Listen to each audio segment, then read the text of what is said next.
నమస్కారం రామ్ గారు. నమస్తే అండి. సో, ఎవరో ఒక ఐడల్‌ని కానీ, గాడ్‌ని కానీ వర్షిప్ చేస్తే ఆ స్పిరిచ్యువల్ మోడ్‌లోకి వెళ్తాం మనము ఇనీషియల్‌గా. మన గురించి మనం తెలుసుకోవాలన్నా ఎవరినో ఒకరిని నమ్మాలి అంటారు. అది మీరు కరెక్ట్ అంటారా? చాలామంది స్పిరిచ్యువల్ వేలో వెళ్ళాలి అనుకున్నప్పుడు శివుని నమ్ముతారు. శివభక్తిలో ఉంటారు. సో దట్ ఆ జ్ఞానం కానీ, ఆ స్పిరిచ్యువాలిటీ కానీ మనకొస్తది. Will again dive into it అని. సో, అది కరెక్టేనా? యాక్చువల్‌గా అయితే మనం స్టార్ట్ చేసిన ప్రొఫెషనల్ డిస్కషన్‌కి ఇది యాక్చువల్‌గా సెపరేట్ జంక్ ఆఫ్ డిస్కషన్ ఇది. అంటే సెపరేట్ అవును. ఏరియా ఆఫ్ డిస్కషన్ ఇది. హ్మ్.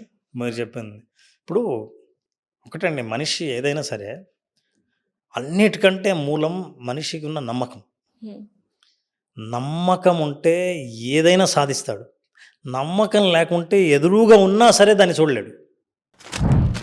సో, ప్రపంచవ్యాప్తంగా అన్ని దేశాల్లో, అన్ని మూలలా, ఏ దీవిలో అయినా సరే, ఏ దేశంలో అయినా సరే, నమ్మకాలు లేని మానవ జీవి ఎక్కడ లేడు. ఏ నమ్మకం మీకు పనిచేస్తోందో ఆ నమ్మకంతో ముందుకెళ్ళండి అనేదే థియరీ. అంతే. ఓకే. డన్. Got it. ఇది కాదు, ఇది అవును అని చెప్పడానికి లేదు. మీకు ఇది పనిచేస్తుందా? Go head. లేదు లేదండి అలా చేయకూడదు అని అనడానికి అది మీ ఒపీనియన్. హ్మ్. అది కరెక్ట్. వాళ్ళ ఫంక్షనల్ బిలీఫ్ సిస్టమ్ కాదు. So that is important. Beliefs 2 రకాలు. Empowering beliefs, limiting beliefs. మనల్ని మనం బలంగా తయారు చేసే నమ్మకాలు ఒకటైతే, మనల్ని బలహీనులుగా చేసే నమ్మకాలు కొన్ని. ఏ నమ్మకం నమ్మితే ఈ పని జరగదు, ఇది అవ్వదు, ఇది నష్టం వస్తుంది, ఇది మంచిది కాదు అని అనిపిస్తుందో అవన్నీ బలహీనులుగా చేసే నమ్మకం. ఇది ఈరోజు ప్రారంభిస్తే నాకు బాగుంటుంది, నేను ఈ దేవుణ్ణి పూజిస్తే నాకు బాగుంటుంది అనేది ఎంపవరింగ్ బిలీఫ్స్. మిమ్మల్ని బలంగా మార్చే నమ్మకం ఏదైనా సరే ముందుకెళ్ళండి, మిమ్మల్ని ఆపేవాళ్ళు లేరు. అంతే. సో, మీరెప్పుడైనా స్ట్రెస్ ఫీల్ అయ్యారా? మనిషి కదండి నేను. హ్మ్. ఇప్పుడు మీ దగ్గరికి వస్తున్నప్పుడు కూడా నాకు స్ట్రెస్ ఉంటుంది. అది అంటే పర్సెంటేజ్ వైస్ మనం ఐ టెల్ యూ, పెట్టుకోవాలి అసలు అంటారు. స్ట్రెస్ అంటే చాలామందికి అర్థం తెలియకపోవడం వల్ల, స్ట్రెస్సుని సరిగ్గా అర్థం చేసుకోకపోవడం వల్ల స్ట్రెస్ అంతా బ్యాడ్ అని అనుకుంటాం. I tell you what is stress అని. స్ట్రెస్ అంటే అర్థం ఏంటంటే, మీకెప్పుడైతే మీ శరీరానికి, మనస్సుకి ఇప్పుడున్న శక్తి చాలదు అని గుర్తు చేసే క్షణాలని స్ట్రెస్ అంటాం. హ్మ్. మీకు ఏదైనా ఒక కొత్త ఇది ఎలా ఫేస్ చేయాలా అంతే. అని అనుకున్నప్పుడు, ఇప్పుడు మీ ఆలోచన కెపాసిటీ సరిపోలేదు అనేది మైండ్కి, బాడీ కూడా, నేను ఈ బలాన్ని మోయలేను, ఇంత శక్తిని తీసుకోలేను, ఇంతసేపు పని చేయలేను అని అనుకున్నప్పుడు మీ కెపాసిటీకి ఇంకా ఎక్కువ అవసరం అని డిమాండ్ చేసే స్థితిని స్ట్రెస్ అంటాం. ట్రూ.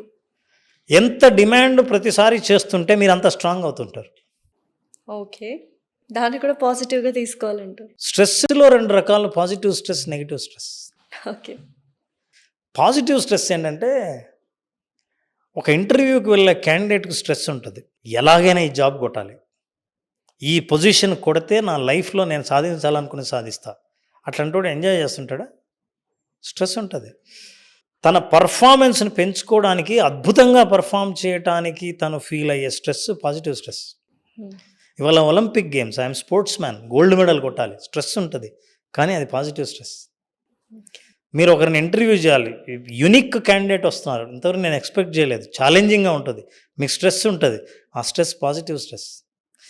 ఆ పాజిటివ్ స్ట్రెస్ ఏం చేస్తుందంటే, మిమ్మల్ని అచీవ్ చేసిన తర్వాత సెలబ్రేట్ చేసుకునేలా చేస్తుంది. వావ్! నేను నిజంగా ఆ ప్రిపరేషన్ చేసుకునేలా చేస్తుంది, బాధ్యత తీసుకునేలా చేస్తుంది, అకౌంటబిలిటీ ఉండేలా చేస్తుంది. చేసిన స్ట్రెస్ నాకు అవసరం. రెండోది నెగిటివ్ స్ట్రెస్. అమ్మో నేను ఈ ఎగ్జామ్ రాయలేనని ఎగ్గొడతా, ఈ మేనేజర్తో నేను ఫేస్ చేయలేనని సెలవు పెడతా, రిజైన్ చేస్తా, ఈ లైఫ్ నాకు వద్దు అని అనుకొని ఆత్మహత్య చేసుకున్నాను. ఇదంతా నెగిటివ్ స్ట్రెస్. స్ట్రెస్ అనేది లేనిది ఏది ముందుకు కదలదు. మీరు సైకిల్ ముందుకు పోవాలనుకున్నా దాని మీద ప్రెషర్ పెడితేనే స్ట్రెస్తో ముందుకు పోతుంది. చక్రం ముందుకు తిరగాలనుకున్నా, సార్ స్ట్రెస్ అవసరం, నాకు ఉంది, I'm enjoying. Okay. So, next ఇందాక మనం మాట్లాడుకున్నప్పుడు కాన్షియస్‌నెస్ గురించి మాట్లాడుకున్నాం. ఏంటి ఆత్మ సంతృప్తి, మనలో ఉన్న ఆత్మ ఇవన్నీ ఎక్కువ మాట్లాడుతాం. Soul, this is just a body, this is just soul. ఈ బాడీలో ఇదంతా లైక్ స్పిరిచ్యువల్‌గా కొంచెం నెక్స్ట్ లెవెల్‌కి వెళ్ళిపోతున్నాం. బికాజ్ స్ట్రెస్ ఎక్కువ అవుతున్నందువల్ల. సో, అది ఓకేనా? స్ట్రెస్ అండ్ స్పిరిచ్యుయాలిటీని బ్యాలెన్స్ చేయాలా మనం? ఆధ్యాత్మిక జ్ఞానం ఎవరికైనా సరే మనిషిని గ్రౌండ్ లెవెల్లో ఉండేటట్టు చేస్తుంది. ఎందుకంటే వాస్తవం ఏంటో చెప్పేదే ఏ రిలీజియన్ అయినా సరే ఆ ఆధ్యాత్మిక జ్ఞానం చాలా అవసరం. సైకాలజీ కూడా థెరపీలో మేము చాలాసార్లు ఈ ఆధ్యాత్మిక నుంచే రెఫరెన్స్ తీసుకుంటాం. Okay. Any psychology should end with the spirituality. అందుకే మనకు 4 లైఫ్స్ ఉంటాయి. Number 1 personal life, number 2 professional life, number 3 your social life, number 4 spiritual life. ఈ 4 అడుగులు లాంటివి, 4 పిల్లర్స్ లాంటివి. మీ లైఫ్ బ్యాలెన్స్ ఉండాలి వాటి మీద. మనిషి డబ్బులు సడన్గా నేను సంపాదించాను అనుకోండి, నీ అహంకారం పెరుగుతుంది. స్పిరిచువాలిటీ చెప్తుంది నీ అహంకారంతో నువ్వు చాలా కాలం ఉండలేవు. అహంకారంతో సర్వనాశనమైన వాళ్ళు చరిత్రలో చాలామంది ఉన్నారు. అయినా నువ్వు ఏ దేహం నువ్వు శాశ్వతమని భావిస్తున్నావో అది శాశ్వతంగా ఉండదు. ఇవన్నీ తెలిసినప్పుడు మనిషికి వినయం నేర్చుకుంటాడు. సో స్పిరిచువల్ లైఫ్ ఎక్కువ ఉన్నప్పుడు సోషల్ లైఫ్ అనేది కట్ డౌన్ చేస్తూ ఉంటారు కదా జనాలు. ఏం లేదండి, అసలు స్పిరిచువల్ లైఫ్ ఉండడం అంటే సోషల్ లైఫ్ దూరం అవటం అని కాదు. మీరు స్పిరిచువల్ లైఫ్ బాగా ఉండటం వల్ల, గౌతమ్ బుద్ధుడు స్పిరిచువాలిటీ ఉండటం వల్ల సొసైటీలోకి వచ్చాడు. తపస్సును వదిలి రియలైజ్ అయ్యాడు. అందుకే ఆయన ధర్మం శరణం గచ్చామి, సంఘం శరణం గచ్చామి, బుద్ధం శరణం గచ్చామి. సో సంఘం శరణం గచ్చామి. నువ్వు సొసైటీకి దూరం అయితే నీ స్పిరిచువాలిటీ ఉపయోగం లేదు. శ్రీకృష్ణుడు కూడా చెప్తాడు, నీ స్పిరిచువల్ అంటే దాని అర్థం నువ్వు సన్యాసం తీసుకొని సమాజానికి దూరంగా ఉండడం, సంసారానికి దూరంగా ఉండడం కాదు. నువ్వు ఇంట్లో ఉంటూ, అందరితో ఉంటూ, అందరి మధ్య ఉంటూ స్పిరిచువాలిటీ పెంచుకోవడం, అది చాలా గొప్ప విషయం. సో స్పిరిచువాలిటీ అంటే ప్రతి ఒక్కరు ఒక్కొక్క అర్థాన్ని చెప్తూ ఉన్నారు. సో స్పిరిచువాలిటీ అంటే మీ దృష్టిలో ఏంటి? ఒక మనిషి ఎలా ఉండాలి? స్పిరిట్ అంటే ఆత్మ, ఆత్మజ్ఞానం అంటే సెల్ఫ్ అవేర్నెస్. స్పిరిచువాలిటీ అంటే నేను చెప్పేది ఏంటంటే, మీ గురించి మీరు ఎంత తెలుసుకుంటే ప్రపంచం గురించి అంత అర్థం చేసుకుంటారు.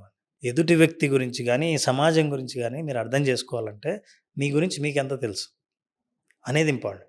స్పిరిచువాలిటీ అంటే ఎంత లోతుగా స్పిరిచువల్గా ఉంటారంటే అంత పూజలు, వ్రతాలు, అంత భక్తి అని కాదు. ఎప్పుడైనా సరే స్పిరిచువాలిటీ అర్థం ఏంటంటే ఆత్మ పరిశీలన, ఆత్మ అవగాహన. అంటే ఆత్మ అంటే మీ గురించి మీకు ఎంత అవగాహన ఉందో ప్రపంచం గురించి మీకు అంత అవగాహన ఉందని అర్థం.